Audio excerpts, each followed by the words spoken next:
5 Israeli हलाक और 100 से ज्यादा जख्मी। कई मिसाइलों ने कामयाबी से अहदाफ को निशाना बनाया। हीफा पावर प्लांट में आग लग गई। वस्ती इसराइल में बिजली की फराहमी मुअत्तल। शहर में बिजली का ब्रेकडाउन। ईरान के ताज़ा हमलों से तल अवीव, यरूशलेम, हीफा, इराक और बैतियाब में बड़े पैमाने पर तबाही।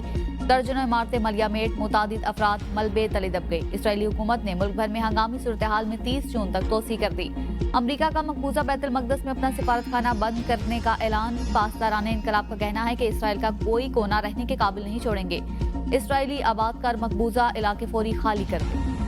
इसराइल के तेहरान पर हमलों में पासदारान इनकलाब के इंटेलिजेंस चीफ मोहम्मद काज़मी और इनके नायब जनरल हसन मुहक्किक शहीद ईरानी सूबे कम में फर्द जौहरी तनसीब के नज़दीक 2.5 शिद्दत का ज़ल्ज़ला। इसराइल के ईरान के शहर मशहद में रिफ्यूलिंग जहाज़ को निशाना बनाने का दावा। मशहद में इमाम अली रज़ा के रोज़े के अकब से धुएं के बादल उठते दिखाई दिए। इसराइली हमलों से तेहरान के वस्ती इलाके में वाटर पाइपलाइन को शदीद नुकसान पहुँचा। इसराइली हुकाम का कहना है कि तेहरान में वजारत दिफा के हेडक्वार्टर समेत 40 अहदाफ को निशाना बनाया। ईरान के पास खतरनाक हथियार हैं जो इसराइल को शदीद नुकसान पहुँचा सकते हैं। ईरान पर हमले जारी रहेंगे। खामनाई हमारा निशाना है। ईरानी वजारत सेहत के मुताबिक इसराइली हमलों में अब तक 224 अफराद शहीद हुए, जिनमें 14 एटमी साइंसदान और 20 फौजी कमांडर समेत 90% आम शहरी हैं।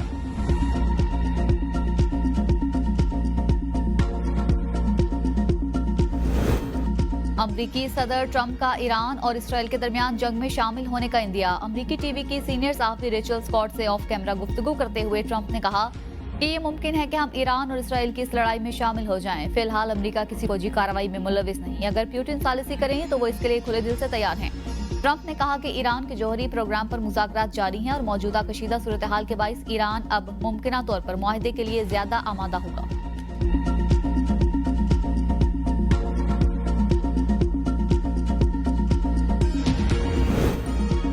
ईरानी सदर मसूद पशगान कहते हैं ईरान के एटमी हथियार बनाने का कोई इरादा नहीं। जौहरी तवानाई और तहकीक के अपने हक का भरपूर अंदाज में दिफा करेंगे।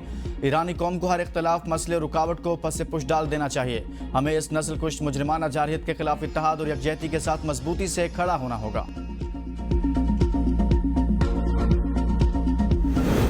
इसराइली वज़ीर आज़म नेतन्याहू कहते हैं कि हमने इस्फहान रिएक्टर और नतांस जौहरी मरकज को तबाह कर दिया।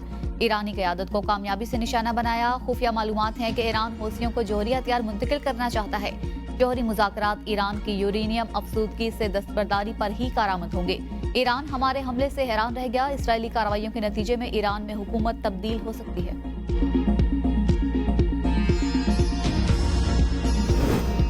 हालत जंग में मुज़ाकरात नहीं करेंगे। ईरान ने कतर और ओमान को आगाह कर दिया। ईरानी अहदेदार के मुताबिक इसराइली हमलों का जवाब देने के बाद मुज़ाकरात हो सकेंगे। ओमान और कतर जंग बंदी के लिए अमेरिका से बात करें। आलमी मीडिया की रिपोर्ट के मुताबिक ईरान ने कतरी और ओमानी इंसाल्सों को बताया है कि वो सिर्फ उस वक्त संजीदा मुज़ाकरात पर आमादा होंगे जब इसराइल की पेश की कार्रवाइयों का मुकम्मल जवाब दे दिया जाएगा।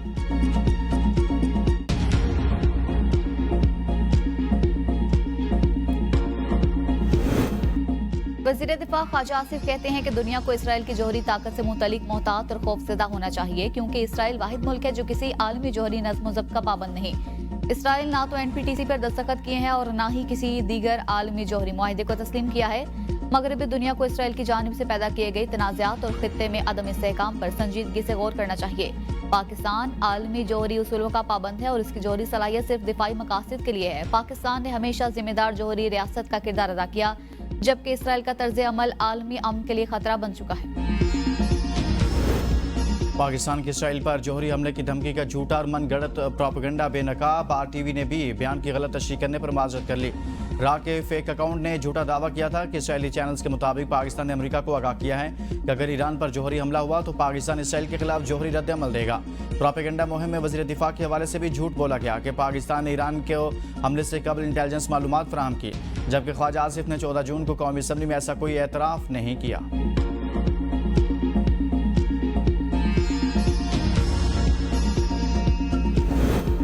वज़ीर ख़ारिजा इसहाक़ डार का तुर्क हम मनसब से टेलीफोनिक राबिता। तर्जुमान दफ्तर ख़ारिजा के मुताबिक दोनों रहनुमाओं ने खित्ते की बिगड़ती हुई सूरत हाल पर गहरी तशवीश का इजहार किया। इसहाक़ डार ने अगले हफ्ते इस्तंबुल में OIC वज़ीर ख़ारिजा इजलास में शिरकत की यकीन दहानी कराई। इसहाक़ डार सदर तैयब एर्दोगान के एजाज़ में मुनक़दा इस्लामी कॉपरेशन यूथ फोरम की तकरीब में भी शिरकत करेंगे।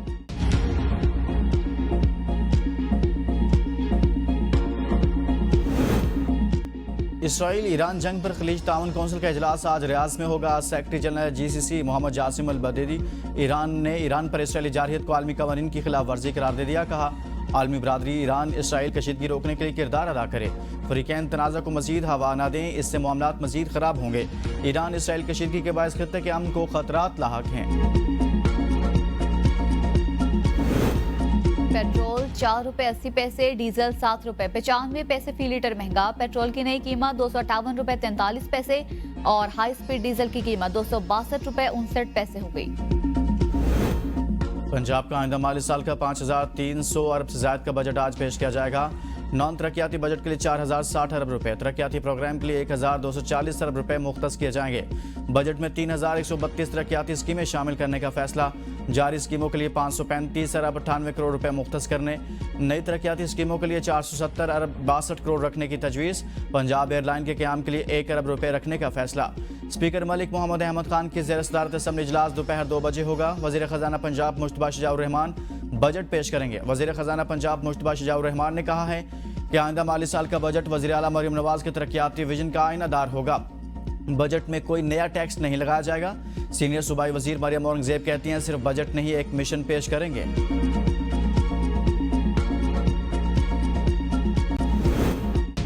पंजाब में 13 अरब रुपए टोटल बजट सफाई सुथराई का है। ईद के 3 दिनों में 30 अरब रुपए खर्च कर दिया गया। साबिक विफाकी वजीर फवाद चौधरी की ATC लाहौर के बाहर मीडिया से गुफ्तगू। कहा इस तरीके से पैसे लगाए जा रहे हैं जिसका किसी को पता ही नहीं। वजीर आजम के तन पर खुद कपड़ा नहीं, उन्होंने आवाम को रिलीफ क्या देना है। जैसे ट्रायल चलाया जा रहा है उससे बेहतर है ट्रायल मिलिट्री कोर्ट्स में भिजवा दें। अडियाला जेल में बानी PTI के वकला और फैमिली को भी अंदर जाने की इजाजत नहीं दी जाती। यहाँ ना कोई पूछने वाला है और ना ही कोई बताने वाला है।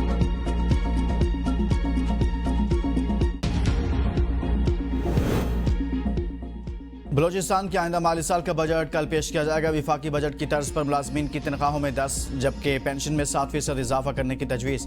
बजट का कुल हजम 1055 अरब से ज्यादा होगा। तालीम के लिए 140 अरब, अमन व अमान के लिए 110 अरब जबकि सेहत के लिए 60 अरब रुपए मुख्तस किए जाने का इम्कान। गैर तरक्याती बजट 830 से ज्यादा जबकि तरक्याती मनसूबों के लिए 220 अरब से ज्यादा रकम मुख्तस करने की तजवीज़। विफाकी महसूलात की कीमत में बलोचिस्तान को 740 अरब से ज्यादा रकम मिलने का इम्कान। Benazir scholarship program, green bus service, सेहत कार्ड जैसे मनसूबों को जारी रखने की तजवीज़। स्टेट बैंक आज मॉनेटरी पॉलिसी का ऐलान करेगा। इस वक्त शरह सूद 11% मुकर्रर है। गुज़िश्ता इजलास में शरह सूद 1% कमी से 11% मुकर्रर की गई थी। जुडिशल काउंसिल किसी जज की बरतरफी की सिफारिश करे तो क्या सदर अपना जहन अप्लाई करेगा। सुप्रीम कोर्ट आईनी बेंच का जजेस ट्रांसफर केस में इस्तफसार। बैरिस्टर सलाउद्दीन ने कहा सियासी हुकूमत की एडवाइस पर सदर को जहन अप्लाई करना होगा। जुडिशल काउंसिल जज बरतरफी की सिफारिश करे तो सदर को इस पर अमल करना होगा। जस्टिस मोहम्मद अली मजहर ने कहा अदालती फैसले मौजूद हैं कि सीनियरिटी तकर्री के दिन से शुमार होगी। एडवोकेट जनरल पंजाब ने मुतफरिक दरख्वास्त दायर कर दी। केस की समाअत कल तक मुलतवी। हामिद खान कल अपना जवाब मुकम्मल करेंगे। सुप्रीम कोर्ट के दीगर दरख्वास्त गुजारों के वकला को भी कल दलाइल मुकम्मल करने की हिदायत। बानी PTI का पॉलीग्राफिक टेस्ट से इनकार, ट्रायल से बचने की कोशिश है। ATC लाहौर ने 3 सफ़ात पर मुश्तमिल तहरीरी फैसला जारी कर दिया। अदालत ने कहा बानी PTI को अपनी बेगुनाही साबित करने के लिए मुकम्मल और मुनसिफाना मौके दिए, ताहम उनके जिद और मुसलसल इनकार के बाइस कोई नतीजा हासिल न हो सका। एक आम मुल्जिम को ऐसे टेस्ट से इनकार का मौका नहीं दिया जाता, जबकि मुल्जिम ने न सिर्फ टेस्ट करवाने से इनकार किया बल्कि तफ्तीशी टीम से मुलाकात करने से भी गुरेज किया। मुल्जिम ने 2 बार टेस्ट से इनकार किया। तीसरे मौके में कोई मस्बत नतीजा निकलने की उम्मीद नहीं। अदालत के तफ्तीशी अफसरान को तफ्तीश तकनीकी बुनियादों पर मुकम्मल करने की हिदायत। जाली हुकूमत ने निज़ाम इंसाफ को 26वीं तरमीम की जंजीरों में जकड़ दिया। बानी चेयरमैन समेत PTI के तमाम रहनुमा ज़मीर के कैदी बने। जाली हुकूमत बानी PTI को कैद तन्हाई में रखकर तोड़ नहीं सकती। मुशीर इत्तलात खैबर पख्तूनख्वा बैरिस्टर सैफ का बयान। कहा जाली हुकूमत बानी का कुछ नहीं बिगाड़ सकती लेकिन मुल्क को तबाही के दहाने पर जरूर पहुंचा दिया।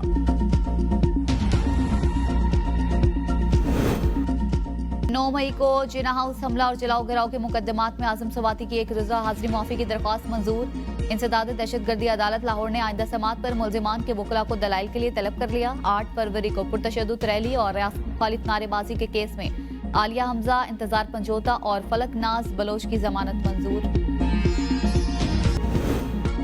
पंजाब के मुख्तलिफ अजला में गरज चमक के साथ बारिश, शदीद गर्मी का जोर टूट गया। दर्जा हरारत में वाज़ेह कमी, रिकॉर्ड रावलपिंडी, इस्लामाबाद और लाहौर समेत मुख्तलिफ शहरों में बादलों और सूरज के दरमियान आंख मचोली का सिलसिला जारी।